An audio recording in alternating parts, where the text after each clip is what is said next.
Good morning, everybody. Hope you're having a good day. Recently, for the last several years, we've been hearing a lot of stuff about the one world order, one world government, religion, monetary, money, economics, social system. Everything is going to be all folded into a one world system. And we've been hearing about this. We even see evidence of this going on with the new technological boost going on, bringing everything under one umbrella. They're called the cloud or whatever you want to call it, those data centers and stuff all connected together. But historically, we've been seeing this over and over again that they have tried to bring us into a one world order, one world government, one world rule numerous times, hundreds of times, if not more than that, throughout the history of our world. So, one of the more, even Rome actually, guys, was a system or a plan to try to bring the world under one rule, one government, one religion, and all the other things that we've heard about. So, I mean, it's evident in everything that they tried to do this. And of course, they failed. They was conquered eventually, which is eventually what happens to anybody that has ever, or any groups that has ever attempted to bring the world under one world order, one control. It's been historically done, proven over and over again that it's failed. One of the more prominent ones that we didn't really ever consider about a one world order that had failed through the power of God or natural events or even man-made events. We're just going by historical documents, which is the Bible, is the Tower of Babel. We was told that it was reaching to the heavens and he wanted to rival God and all things and everything like that. But we also got to consider that at the Tower of Babel, everybody spoke the same language. Everybody traded in the same coin. Everybody had the same food, the same religious and culture. It was all blended and melded together in this one area. And it wasn't just one place, guys. It was expanding throughout the world. That this one world order was coming afloat. It's evident in everything that they said. I mean, the gardens was a blend of flowers and plants and vegetables and trees from all over the world. The people was from all over the known world, melded together, blended together, and spoke one language. Even Adam and Eve spoke the language, one language of the planet, of the animals. So each time this has come up, it has been overthrown. It's historical. Even China has tried this, and other places have tried one world orders, guys, and it has all failed. Aztecs, the Mayans, one world order. And they have all failed eventually. One of the factors that is evident at almost each and every one of these things that has come into being as a one world order, one world government, is that the overthrow of them has taken place with a 7-nation army. You've heard me mention this many times over and over again.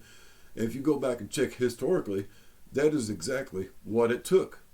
A 7-nation army, or 7 groups of peoples pulling together and stopping the overthrow, the authoritative overreach of a government control system. The 7-nation army, guys. You see my post here. I like the song by White Stripes, the 7-nation army. But guys, this is what we got to live by. We know that they're going to do this. They have done it over and over again because we become lax and complacent in our world, and they take advantage of it, and you do it again. It's not just the same they, but it's the same ideology of they, that they should tell us what to do and how to live. That's one thing about humans, guys, is one of them that makes us special throughout the world is that we are very resistant to control. We're very resistant to authoritative nature of peoples around us. And therefore, that each time that has come by, that people finally realize that, well, wait a minute, you have overstepped the limits of what we allowed you to do. Then we stand up and overthrow this one world order. So what I'm getting to, guys, is that this is not the first time, and it's not going to be the last time, but each and every time the people, you, me, and people like us, have kicked their ass and sent them home crying.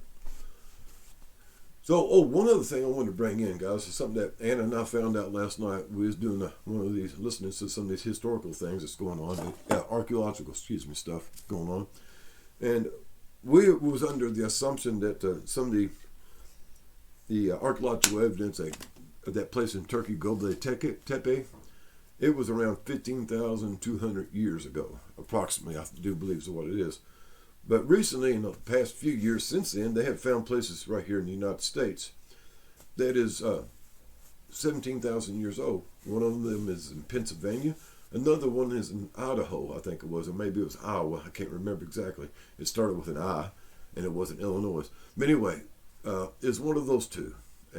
But recently, recent years, last 2 or 3 years, they found another one that's even older.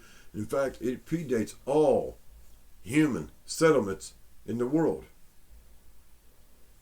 All of them. It's setting new standards. It's setting new standards with this evidence that they have found. And it's kind of startling. I'll tell you here where it is.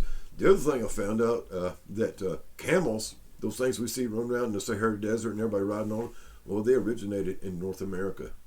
That was kind of a wow moment for me. In fact, they used to be twice the size of the camels we see now. It's pretty good size. And there's historical evidence that they was there more or less during this time that I'm talking about, the 17,000 years ago. This new place they found, it's in Oregon.